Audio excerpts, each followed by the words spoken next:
glorificando o Senhor, essa mesma atmosfera de adoração.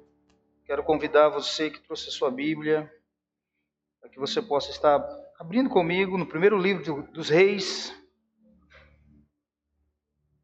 capítulo de número 18. Primeiro livro dos Reis, capítulo 18.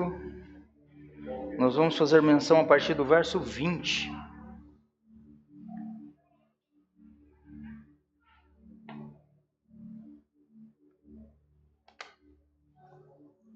Glória a Jesus.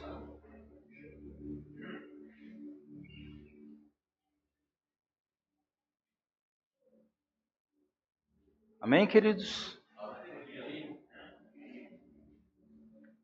Hoje eu vou ler um texto um pouquinho mais extenso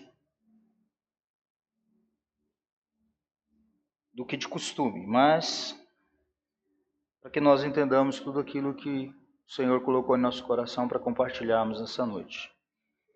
Diz assim: Acabe convocou então todo Israel e reuniu os profetas no Monte Carmelo.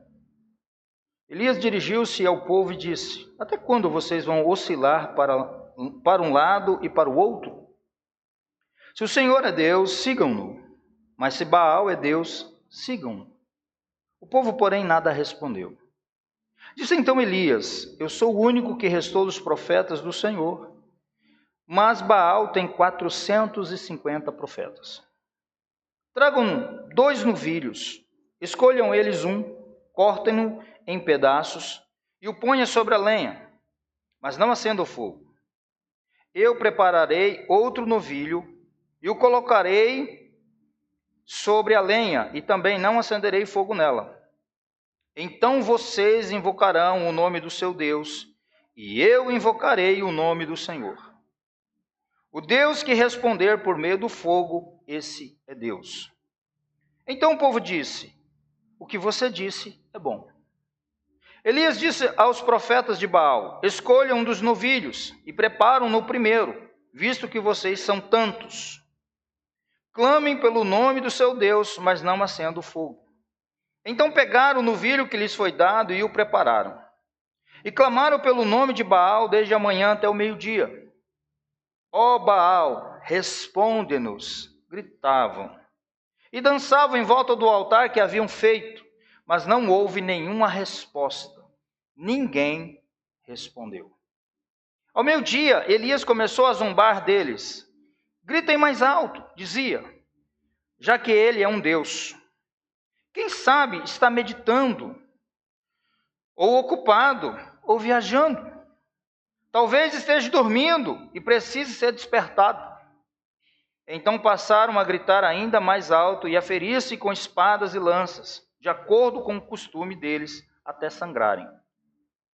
Passou o meio-dia e eles continuaram profetizando em transe até a hora do sacrifício da tarde. Mas não houve resposta alguma. Ninguém respondeu, ninguém deu atenção. Então Elias disse a todo o povo: Aproximem-se de mim. O povo aproximou-se e Elias preparou o altar do Senhor, que estava em ruínas. Depois apanhou 12 pedras, uma para cada tribo dos descendentes de Jacó, a quem a palavra do Senhor tinha sido dirigida, dizendo-lhe: Seu nome será Israel.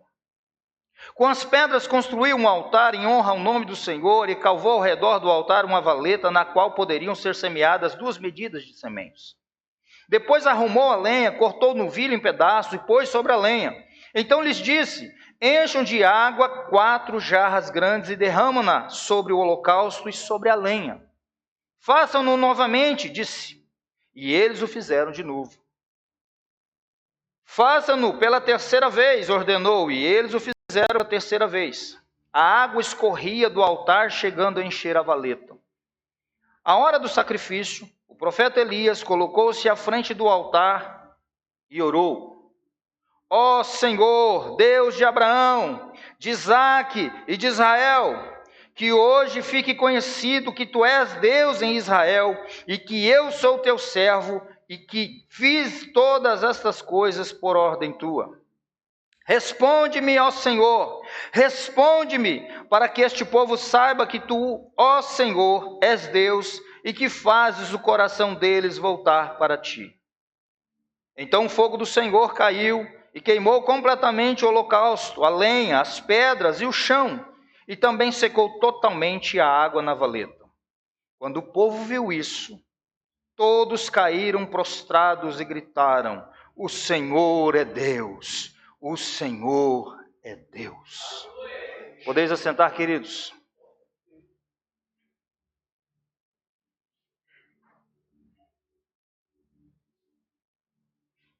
Bem, amados, eu acredito que todos nós conhecemos esse relato. Já ouvimos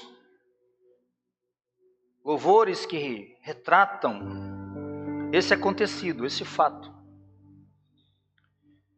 E, de certa forma, é muito importante o que ocorreu nesse contexto. E por causa dessa importância, desse fato, em que as Escrituras narram, em que, de alguma forma, nós já ouvimos a narração desse acontecido, é importante que, nesse contexto também, nós possamos olhar para esse fato e tirarmos aqui algumas lições. O contexto vivenciado por Elias, ou pelo profeta Elias, era um contexto muito caótico, onde o povo de Deus, o povo que havia sido escolhido por Deus, a igreja do Antigo Testamento, estava vivendo e passando por uma crise espiritual muito grande. Eles tinham se desviado do Senhor. Não apenas o povo, mas o governante, o rei, o monarca também se desviou.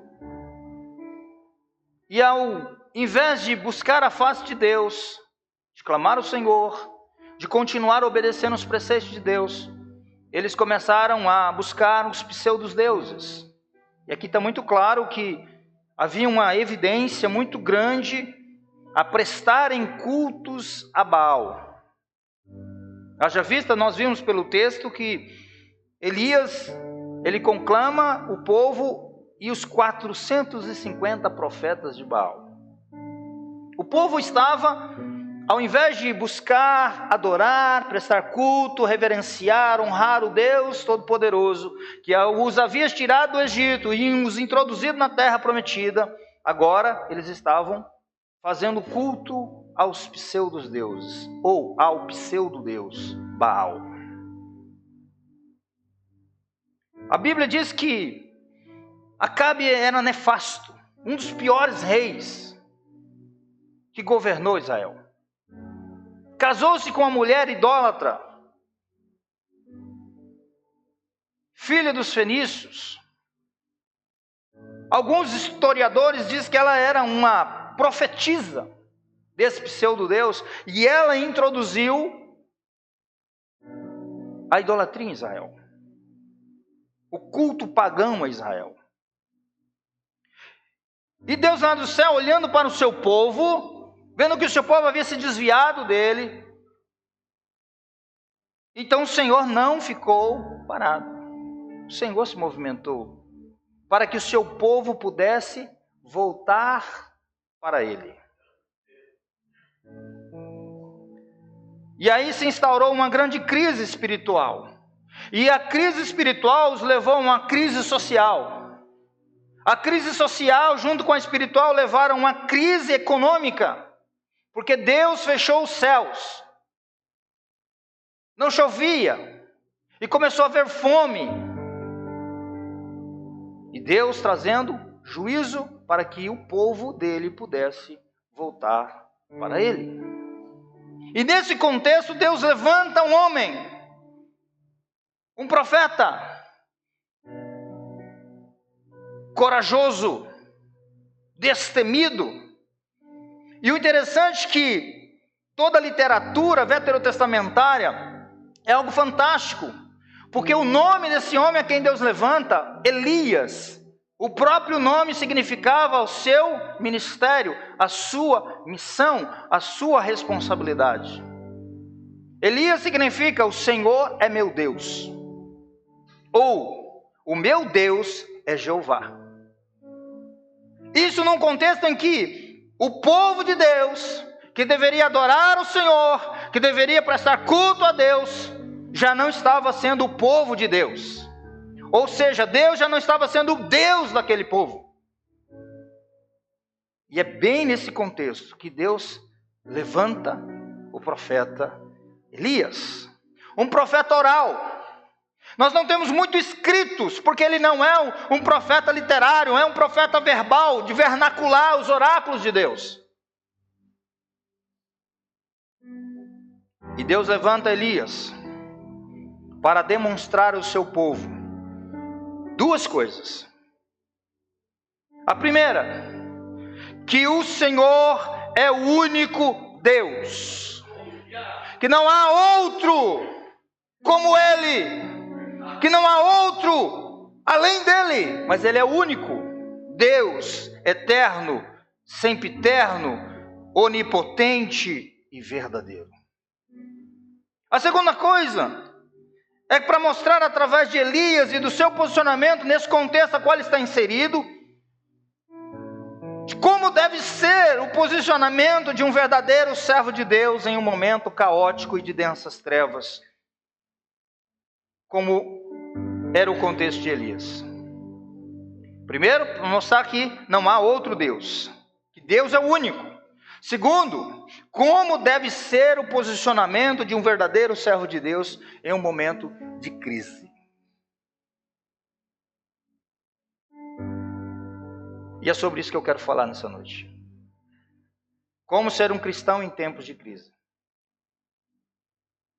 Porque nós não vivemos em uma situação muito diferente, em um contexto muito diferente desse de que Israel estava vivendo.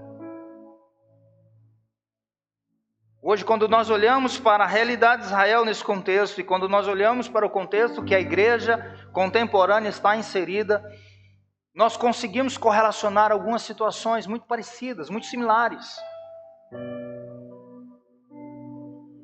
A igreja brasileira vive uma crise.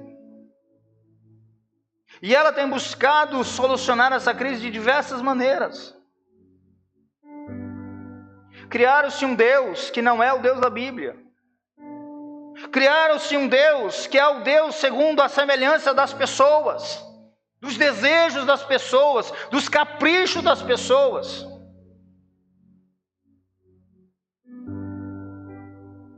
Criaram-se um Deus que é tolerante com aquilo que é errado, com aquilo que Ele diz que Ele não aceita.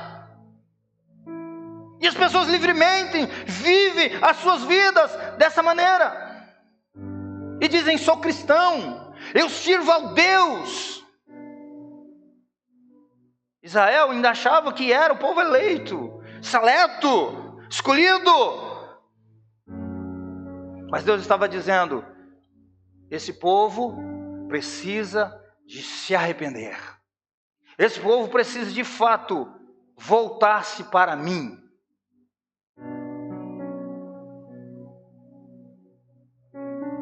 Mas o desafio, queridos, meu e seu, nosso, é olhar para todo esse contexto da qual nós também estamos inseridos, caóticos, dos paradigmas errados, das teologias erradas, das filosofias que estão tentando forjar o nosso caráter cristão, ao invés das Escrituras, e dizer, eu vou me posicionar diferente dos demais.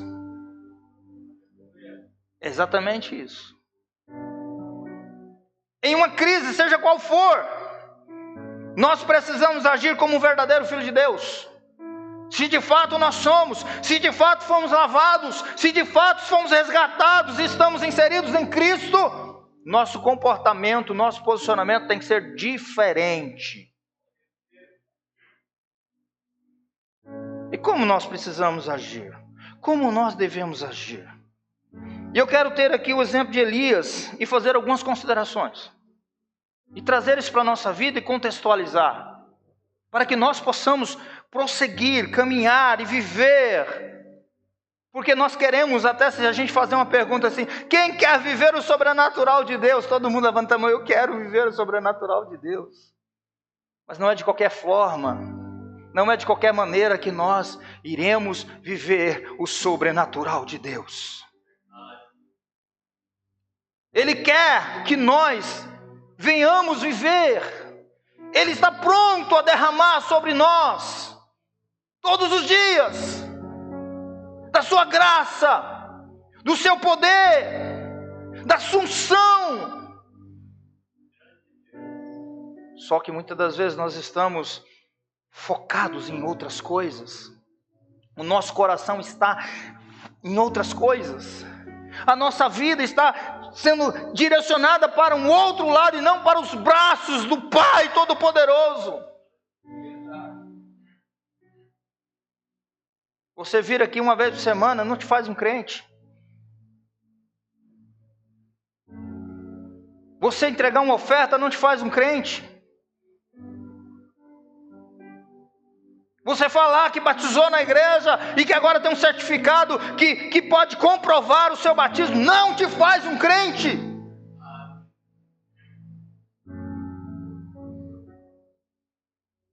Aquele povo era um descendente de Abraão. Israel estavam na terra prometida, porém desviados da presença de Deus e se prostrando, adorando o Deus da fertilidade e das orgias sexuais. Como então, pastor? Como então nós temos que ser e fazer? Elias nos dá alguns exemplos interessantes aqui. Que eu quero compartilhar com você. O primeira coisa que nós devemos fazer para sermos e demonstrarmos que de fato somos um verdadeiro cristão em tempos de crise, é que nós precisamos estar sempre na presença de Deus. Estar sempre na presença de Deus. Tem hora que eu ouço isso com muita... As pessoas falam isso com muita naturalidade. Não, pastor, eu estou na presença de Deus. Esse dia eu estava até olhando aí alguns estados, a pessoa diz assim, não precisa nem congregar para estar na presença de Deus. O negócio é estar na presença de Deus. Eu imagino que presença de Deus que está uma pessoa dessa. Que eu tenho certeza que não está lendo a Bíblia, que não está orando, e aí muito menos congregando. Elias, ele vai falar no capítulo 17, verso 1, ele diz assim, olha o que diz aqui o escritor. Ora, Elias de Tisbe, ou Tisbita, em Gileade, disse a Acabe, juro pelo nome do Senhor, o Deus de Israel, a quem eu sirvo, a quem eu estou na presença dele. Esse é o primeiro exemplo que nós temos de Elias. O povo estava desviado, a situação era caótica, Deus estava trazendo juízo sobre o seu povo, mas Elias estava onde? Na presença de Deus. No capítulo 18, verso 15, ele vai dizer o seguinte, ele vai falar assim, e disse Elias, ele dando uma resposta a Obadias, juro pelo nome do Senhor dos exércitos, a quem eu sirvo, a quem eu estou na presença dele. Estar na presença de Deus, querido, significa estar o buscando, através dos meios de graça. Estar na presença do Senhor, é claro que de uma forma geral, quando se trata da onipresença de Deus, todos nós estamos na presença dele. A palavra do Senhor diz que não tem como fugir de Deus.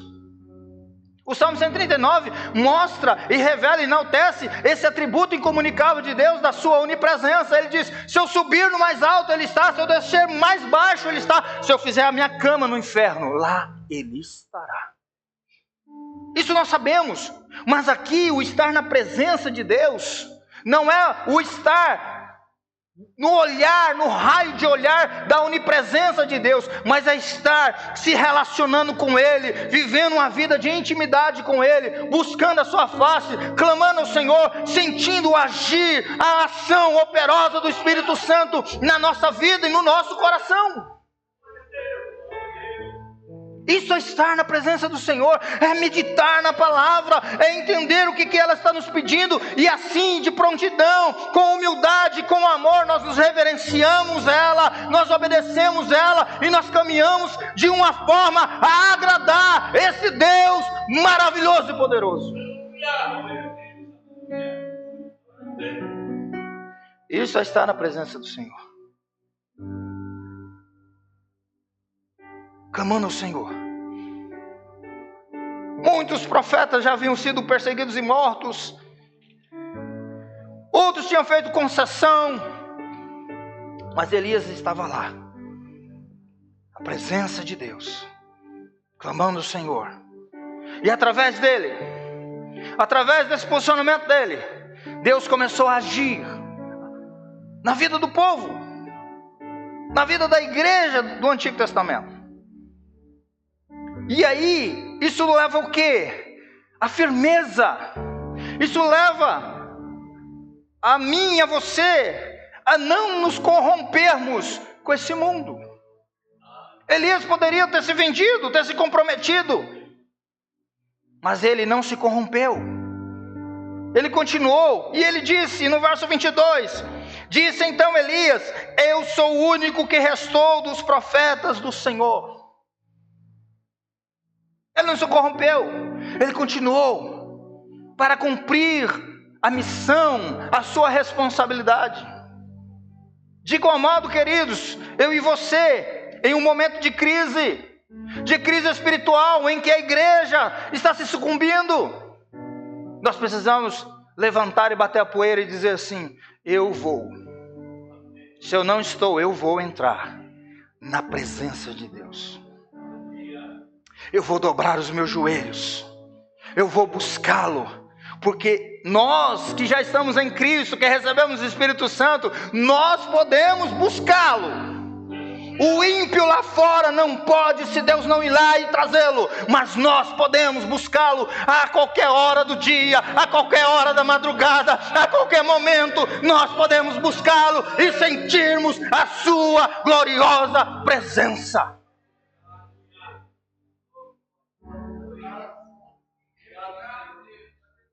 Aleluia.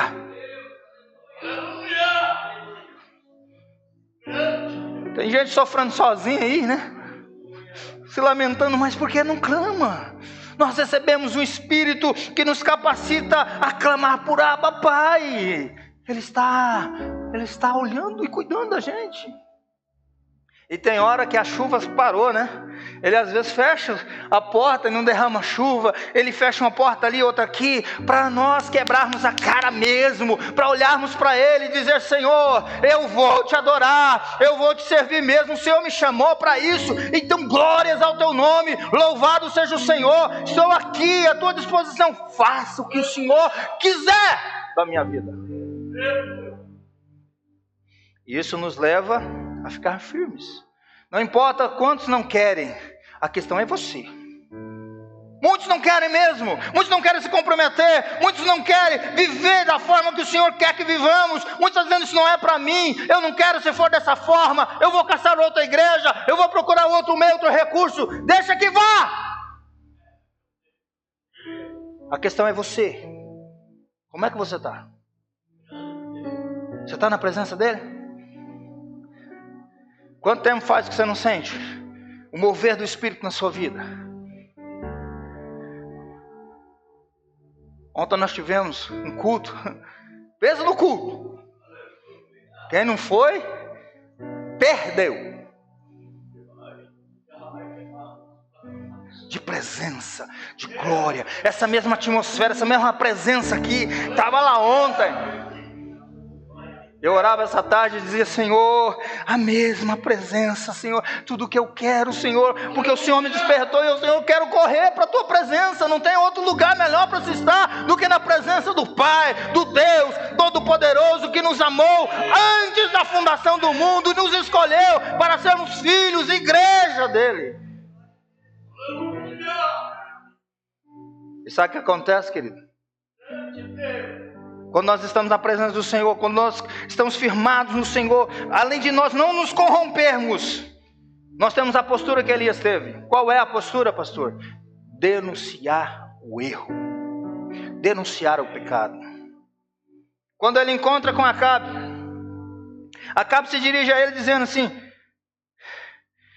é você mesmo perturbador de Israel. E ele diz: não tenho perturbado Israel, mas você e a família do seu pai têm.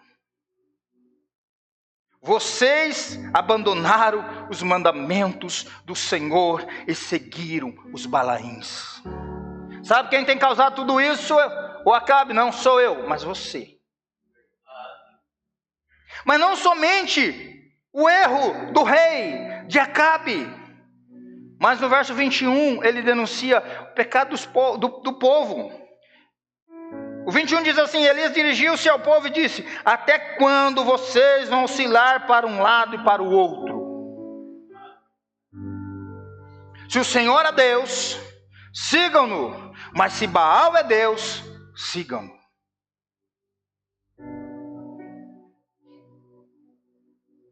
Nós temos que ter a mesma postura de Elias, fortalecido na presença do Senhor, e de mostrar e de denunciar o erro, denunciar o pecado, e dizer: está errado, Deus não agrada disso, você precisa mudar de vida. Isso nós precisamos fazer. E além, queridos, de estar sempre na presença de Deus, nós precisamos fazer o que Elias fez. Nós precisamos restaurar o altar de Deus. Isso aqui é muito interessante. Restaurar o altar de Deus. O verso 31 e o 32 diz assim: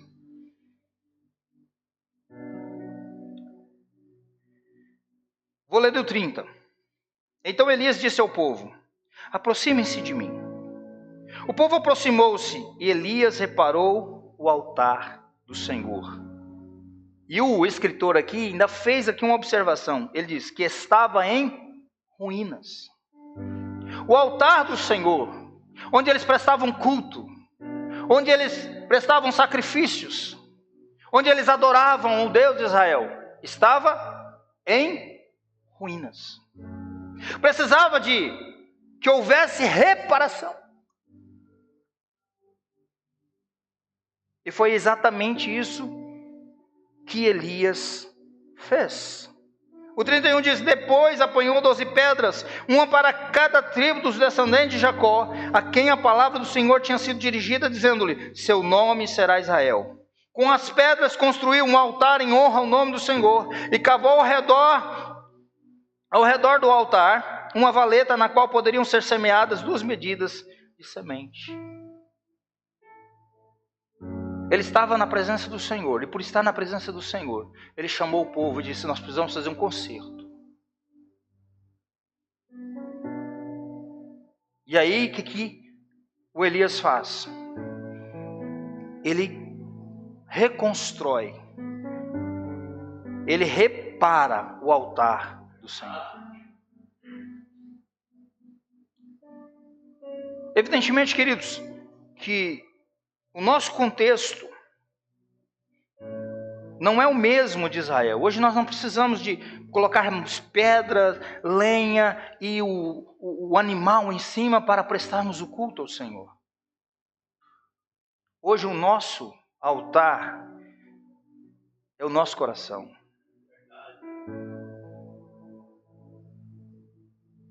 E muitas das vezes nós queremos oferecer um culto ao Senhor com o nosso coração em frangalhos. O altar do nosso coração todo desconstruído, cheio de mágoa, de ódio, cheio de ressentimentos, de desejos pecaminosos. E aí, precisa o que então? Para que nós consigamos prestar um culto ao Senhor Todo-Poderoso, para que Ele possa receber no alto da glória e manifestar-se com a sua presença, precisa haver o quê? Reparação. Precisa haver um conserto. E foi exatamente isso que Elias propôs. Nós vivemos em tempos de apostasia, quando o amor de muitos está se esfriando. Jesus não é mais o desejo, o primeiro. As coisas de Deus não são mais. Para muitos, é quando dá, é quando pode, é quando lhe é conveniente. Mas precisa do ar que respira todos os dias, do qual Deus Todo-Poderoso concede-nos gratuitamente. Já não temos mais sede por Deus. Às vezes, nós não nos prostramos diante de uma imagem de escultura, mas construímos os ídolos no nosso coração.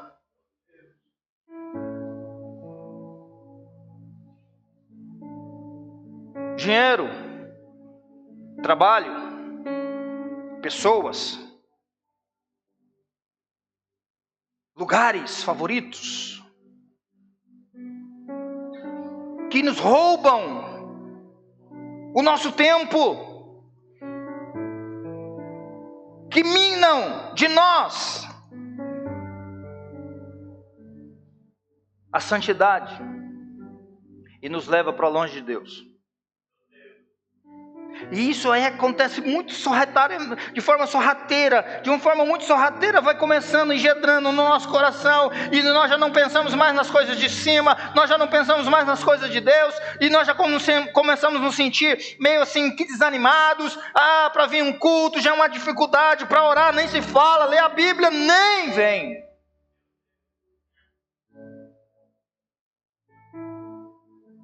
Mas as coisas que estão lá fora são atrativas. Nós queremos. E às vezes nós até estamos lá, o Espírito Santo está falando assim: meu filho, aqui não é para você estar. E a gente sabe que não é, mas a gente continua lá.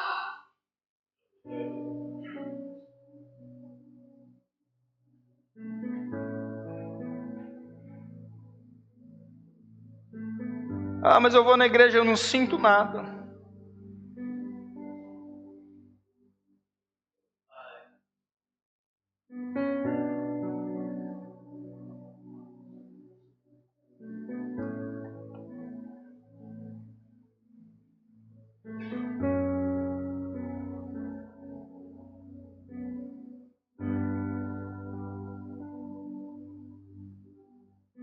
E por que isso acontece?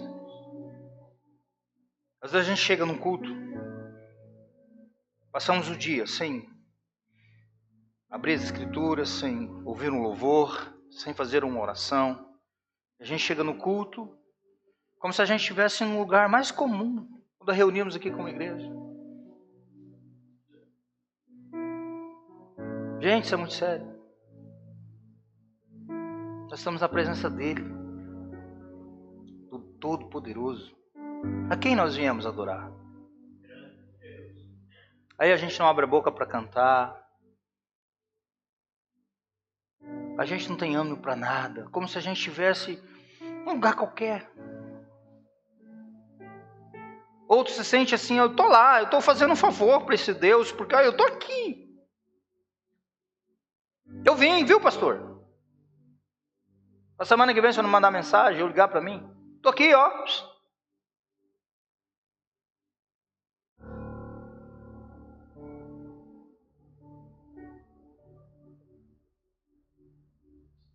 A palavra do Senhor diz assim, que quando nós entramos na presença do Senhor, sejam poucas as suas palavras. O profeta Abacuque, ele diz assim: cale-se toda a terra, porque Deus entrou no seu santo templo. E não é nem isso aqui. Ele estava falando do cosmo, a grandiosidade desse Deus. E às vezes nós vemos com o nosso altar todo danificado. E nós queremos sentir a presença.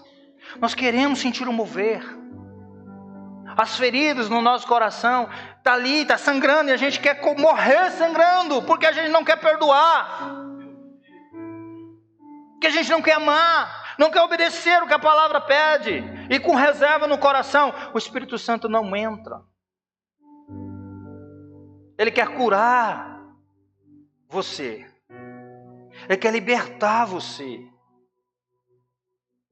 Mas você precisa, além de querer, você precisa crer e desejá-lo e dizer: eu coloco aqui hoje,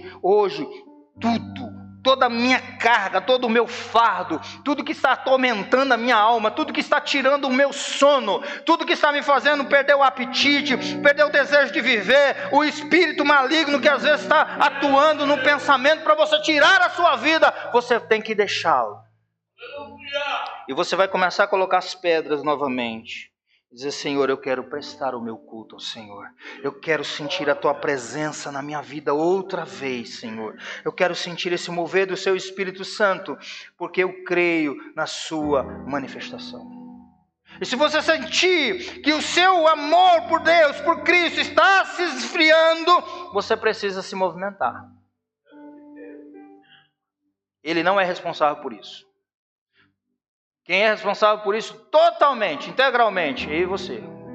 Quando nós já não sentimos mais a presença do Senhor, quando nós viemos para a igreja e nós ficamos alheios, parece que não estamos aqui, pensando lá na morte da bezerra, a culpa não é de Deus. A culpa é minha e sua. Se nós sairmos daqui do jeito que entramos, ou com mais raiva ainda, a culpa é só sua. Porque aqui é cura. Aqui a vida, aqui a restauração. Há um médico em Gileade, há unção em Gileade. Deus está aqui, queridos.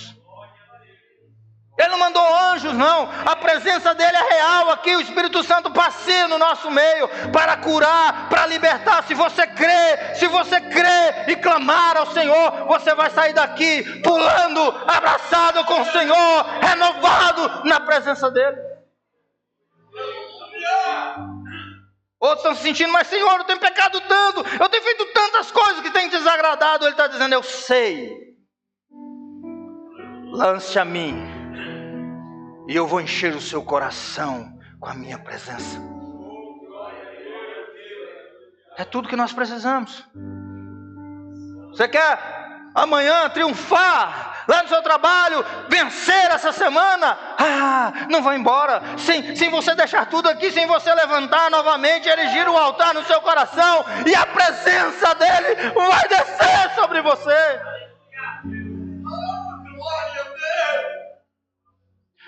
O céu vai se abrir, queridos.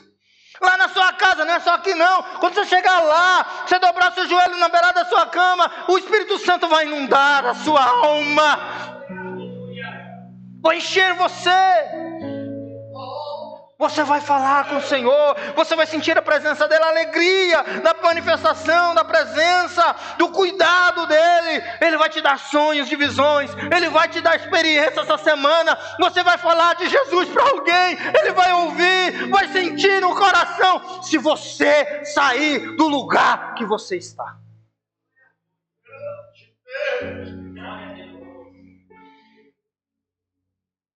Porque restaurar o altar exige trabalho. Não pense que Deus vai descer e restaurar o altar no seu coração. É você que tem que decidir obedecer e dizer: Senhor, essa pedra aqui eu estou colocando no lugar, estou perdoando fulano. Porque tem crente que não sente mais a presença do Espírito Santo, porque está no coração preto. Senhor, eu estou liberando perdão. Senhor, agora eu quero pedir perdão dos meus pecados. Eu tenho gostado de fazer isso. Eu tenho amado de ficar em tal lugar. Senhor, eu tenho prazer em não ler a palavra, em não orar, em não ir nos cultos. Vou de vez em quando para o pastor me encher os pacovar. Mas Senhor, eu estou confessando aqui. E aí o Espírito Santo,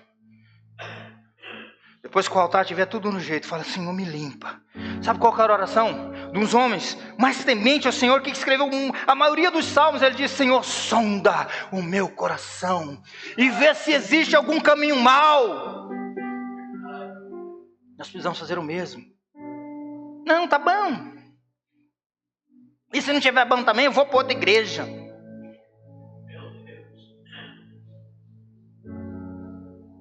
Não posso fazer nada. Mas aqui você vai ouvir isso aqui. E se você quiser chorar comigo, eu estou aqui para chorar com você. Se quiser caminhar comigo, estou aqui para caminhar com você. Não estou aguentando, pastor. Coloca aqui. Vamos orar.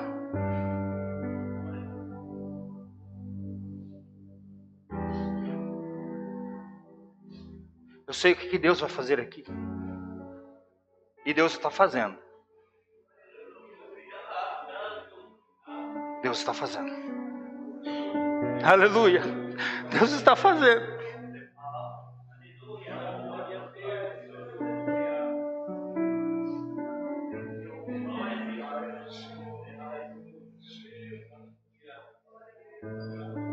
Porque eu creio na manifestação dele. Elias estava sozinho contra 450 profetas e todo o povo, o rei, todo mundo. Mas ele cria na manifestação de Deus. Aleluia! Eu creio. Eu sei que tem mais gente que crê aqui. Quantos creem? Quantos creem na manifestação de Deus?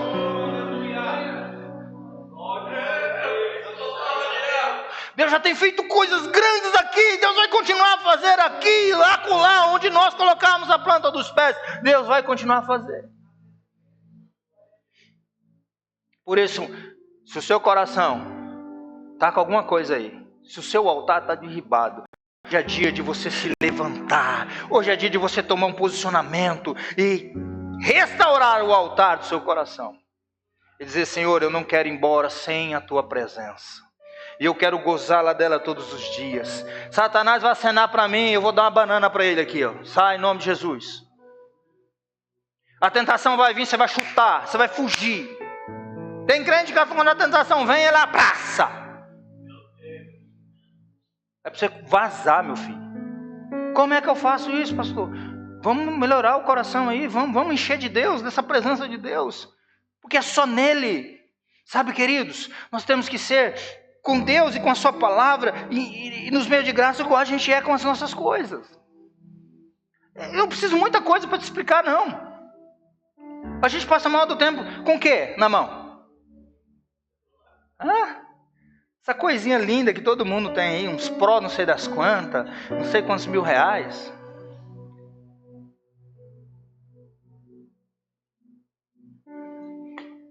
Mas quanto tempo a gente gasta com Deus? E a gente quer ser cheio de Deus. Eu descobri uma coisa. Não é uma palavra mágica. Não é um pastor que vai chegar aqui e liberar unção para a sua vida. Não. É no joelho. É nós gastar tempo lá no secreto com Deus. E não tem coisa melhor. Eu disse, Senhor, não deixa essa chama apagar do meu coração.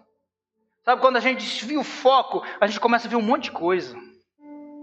Isso acontece comigo, acontece com você, aconteceu há poucos dias comigo. Eu comecei a olhar para os problemas, eu vi os gigantes, como aqueles espias quando foram lá analisar a terra prometida, e eles olharam e falaram assim, nossa, tem gigante aqui. Nós somos igual gafanhotos diante deles. Mas aí Josué e Caleb dizem, não, a terra é boa, a terra mana leite e mel. E voltaram com outro relatório. Os outros disseram, não, eles vão escravizar a nós, os nossos filhos. E eu comecei a ver os problemas, os gigantes, as dificuldades, e já tinha passado por muita coisa. O Senhor falou assim, você precisa vir para perto de mim. E deixa esse povo comigo. Eu falei, então tá bom, Senhor, porque esse povo é meu. Você só fala aquilo que eu mandar você falar. E ponto final. Eu falei, amém. Eu creio na manifestação de Deus. Eu creio que Ele está entrando em casa, em corações, em vidas. Alguns Ele vai espremer um pouco mais. Vai dar uma torcida assim, né? Vai ser necessário. Tomara que não seja você. Mas Ele vai te chamar os dele. Aqui em Israel, antes desse encontro, desse episódio, Deus tirou a chuva. Muitos passando fome, necessidade. porque estavam longe dos propósitos de Deus. Se você é dele, não adianta se distanciar. Eu te aconselho você se aproximar, correr para ele, para os braços dele, dizer: corro para ti, Senhor, eu não mereço, eu sou indigno, eu não, Senhor, mas eu preciso. Eu não posso viver sem o Senhor. Nós até cantamos aí: não posso viver. Será mesmo? Será que Ele é o ar que nós respiramos? Será que nós podemos dizer como o salmista: assim como a costa anseia por águas, assim, Senhor, eu tenho sede do Senhor?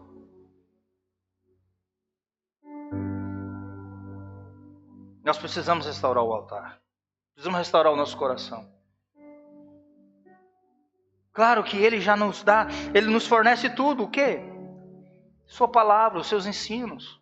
E restaurar aqui é no sentido de entender e dizer: isso aqui está fora do lugar. Isso aqui não pode estar aqui. Isso aqui tem que sair. Algo tem que ser colocado aqui. Exatamente isso. E crer na manifestação do Senhor. O verso 24 ele diz: então vocês invocarão o nome do seu Deus, eu invocarei o nome do Senhor, o Deus que respondeu por meio do fogo. Esse é Deus. Elias cria na manifestação de Deus. Mas quando eu clamar, o Senhor vai responder. Se você nessa noite disser ao Senhor: Pai, eu não tenho feito o que agrada o Senhor, tenho andado meio distante mesmo. Às vezes eu tenho corrido para o Senhor só na hora da dificuldade, mas eu não quero viver assim. Sabe, o Senhor nos escolheu, queridos, para relacionar com a gente, para viver uma vida relacional comigo e com você, para que aonde a gente for, a gente leve a presença dele.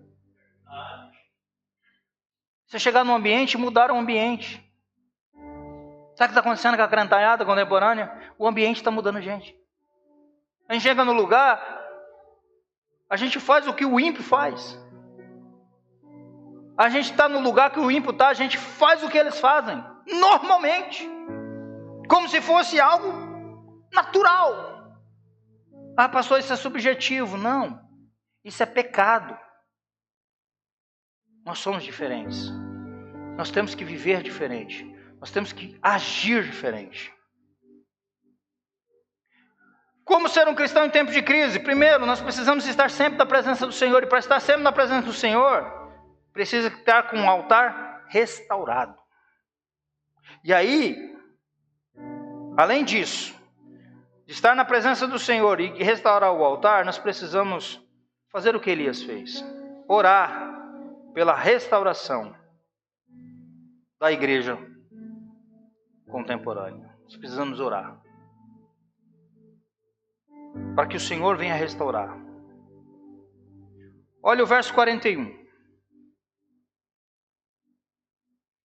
Ele diz assim: e Elias disse a Acabe: vá comer e beber, pois ouço o barulho de chuva pesada. Então Acabe foi comer e beber, mas Elias subiu até o alto do Carmelo. Dobrou-se ao chão e pôs o rosto entre os joelhos. Vá e olhe na direção do mar, disse ao seu servo. E ele foi e olhou. Não há nada lá, disse ele. 7 vezes Elias mandou: volte para ver. Na 7ª vez o servo disse: uma nuvem tão pequena quanto a mão de um homem está se levantando do mar. Então Elias disse: vá dizer a Acabe: prepara o seu carro e desça, antes que a chuva o impeça. 3 anos sem chover. Um povo extremamente agrícola. Depois que o Senhor derramou fogo, que Elias clamou, construiu o altar, e aí ele clamou ao Senhor, e a oração dele foi algo extraordinária. E ele disse o seguinte: ó Senhor Deus de Abraão, de Isaque e de Israel, que hoje fique conhecido que tu és Deus em Israel e que sou teu servo e que fiz todas essas coisas por tua ordem. Responde-me, ó Senhor, responde-me, para que este povo saiba que tu, ó Senhor, és Deus e que fazes o coração deles voltar para ti. Então o fogo do Senhor caiu e queimou completamente o holocausto, a lenha, as pedras e o chão, e também secou totalmente a água na valeta. Quando o povo viu isso, todos caíram prostrados e gritaram: o Senhor é Deus, o Senhor é Deus. Depois que ele restaurou o altar e que fez essa oração, que Deus então respondeu e se manifestou, Elias agora vai orar para que o Senhor restaure o aspecto físico da nação e da igreja. Não havia chuva. E aí, quando a gente contextualiza, né, a gente gosta muito de chuva. Canta muito louvor de chuva. Agora a gente parou, né? Vai chover, Senhor, vai chover. O significado é de que a chuva, ela vai fazer com que a terra que está seca, ela possa produzir, ela possa gerar, ela possa frutificar. A chuva traz renovo. Quantas árvores estão sequíssimas e quando vem a chuva, ela libera brotos, rebentos novos, porque a chuva, ela traz consigo o renovo. Elias então orou para que a história da igreja de Israel, do povo, da nação, pudesse ser mudada. E aqui o Senhor chama a atenção, queridos, que nós também precisamos, num tempo de crise. Eu estou fazendo isso já há alguns dias. Eu já comecei a ver resultados. O Senhor está dizendo assim: continue, porque não é fácil. Eu vou continuar agindo. Nós precisamos nos unir nesse propósito. Senhor, mude a história. Mude a história, Senhor. Escreve uma história diferente. Traz, Senhor, um avivamento sobre nós. Quando você lê o profeta Abacuque, você vai encontrar no capítulo 3 a oração que ele faz ao Senhor por avivamento.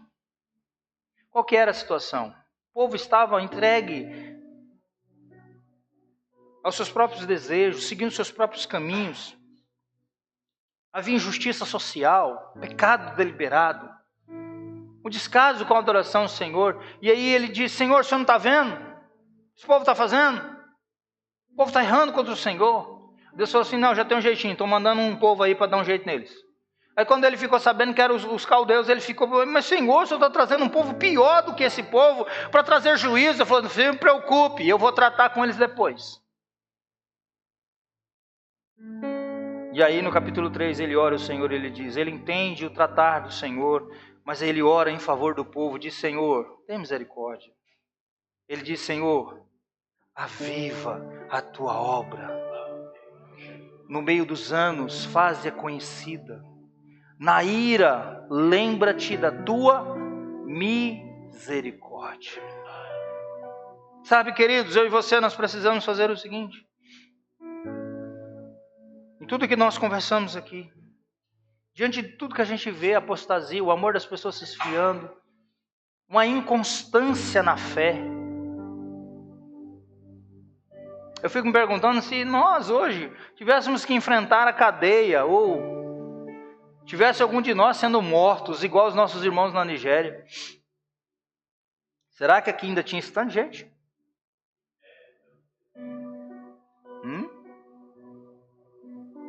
Será que com o posicionamento cristão que nós temos hoje, com o cristianismo que nós professamos, nós estamos prontos para isso? Nós precisamos de um renovo, gente. Eu preciso, mas você também precisa. Nós precisamos. Nós precisamos urgentemente, hoje, não amanhã não. Não é terça-feira, não, é hoje. Nós voltarmos para o Senhor e dizer: Senhor, socorre-me, Senhor, abraça-me, Senhor, derrame a tua bênção sobre a minha vida.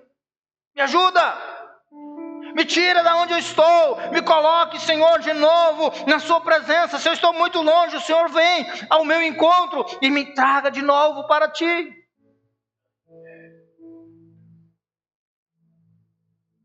Ah, se acontecesse a experiência de Isaías comigo e com você.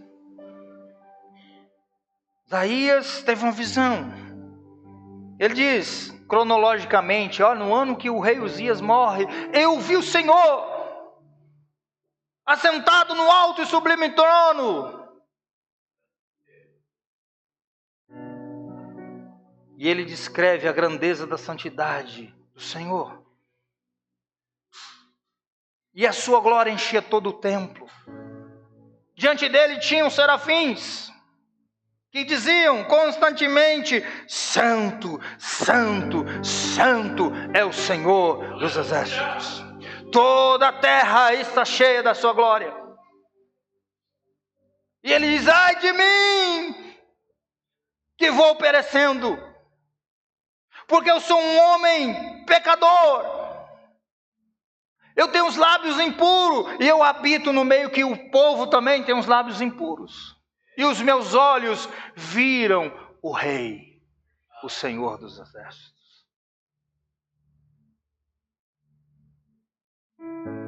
Eu louvo o Senhor porque nesses dias Ele me fez me sentir toda a minha pecaminosidade.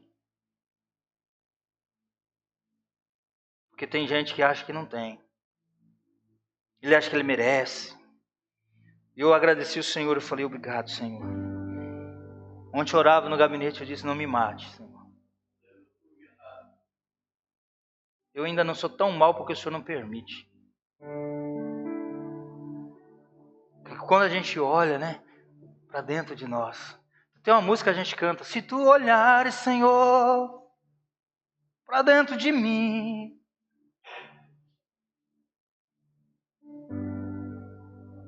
O que passa no nosso coração? O que tem passado na nossa mente? Quais são os nossos desejos e preferências nessa última semana? Ontem, hoje?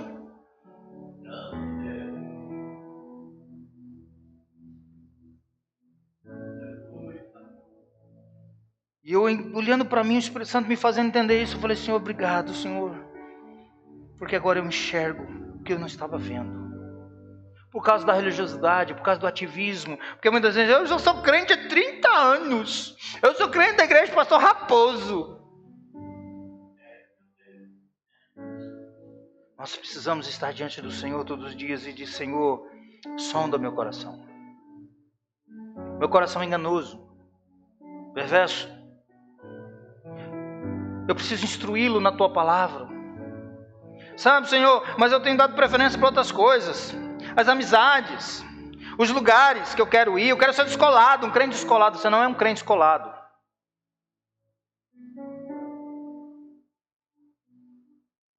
E se você vai em algum lugar, é para você dar glória, para você dar testemunho, para você pregar o evangelho.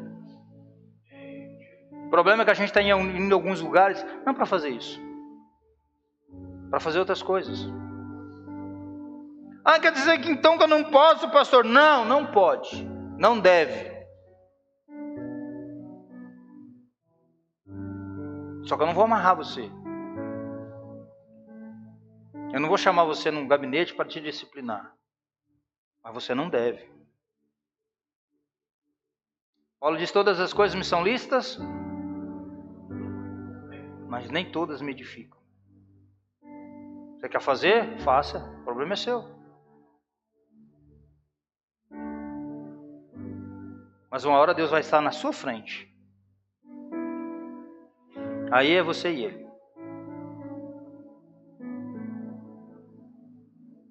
Nós precisamos, antes que isso aconteça. E Ele faz isso porque Ele ama. Não é porque Ele não gosta de você. Não é porque Ele não gosta de mim. Quando o Senhor vem e nos chama a atenção, é porque Ele nos ama. Quando Ele nos chama a repreensão, é porque Ele nos ama. Ele quer que nós entendamos e venhamos voltar para Ele. Foi por isso que Ele puniu os israelitas nesse contexto. Por isso que Ele levantou o tal do Elias para falar e acusar e mostrar e dizer. E Elias orou por aquele povo. Deus se manifestou, porque Elias creu, porque Elias consertou o altar, porque Elias estava na presença de Deus. E ele ora: Senhor, derrama chuva. Envia chuva, Senhor, nós precisamos sermos restaurados por completos. E aí quando o servo disse assim: olha, Elias, eu vejo uma nuvem do tamanho da palma de um homem. Não é muita coisa, é? Ele diz: vai lá e diz para Acabe correr para Jezreel, para que ele chegue antes da chuva, porque vai chover.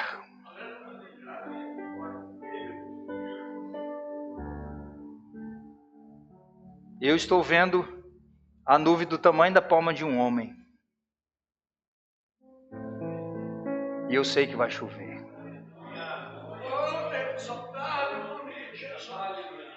Deus vai derramar chuva sobre esse lugar.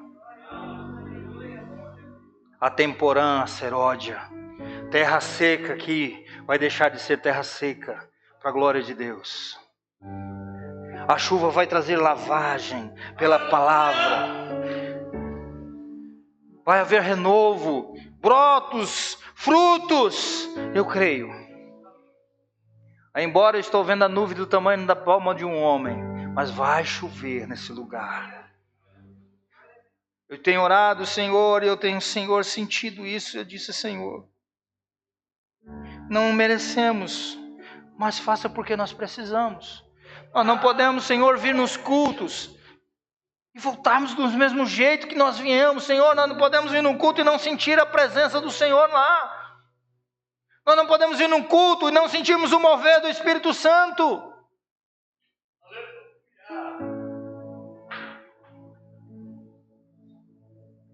E o pouquinho que nós sentimos hoje, conta gotas do que aquilo que Ele vai derramar sobre mim e sobre a sua vida. Se você não crê, não tem problema, mas eu vejo a nuvem do tamanho da mão de um homem. Eu creio que Deus vai agir nesse tempo. Que Deus vai trazer pessoas e vai restaurar pessoas, vai transformar pessoas, vai transformar você que é tímido, você que está ali pensando até em vazar. Deus vai firmar você, vai encher você e vai suster você.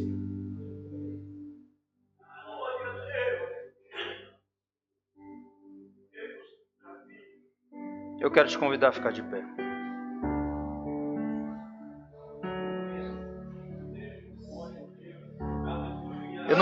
Eu não vou te convidar para você vir aqui à frente. Mas eu vou te convidar para você fazer o que eu vou fazer.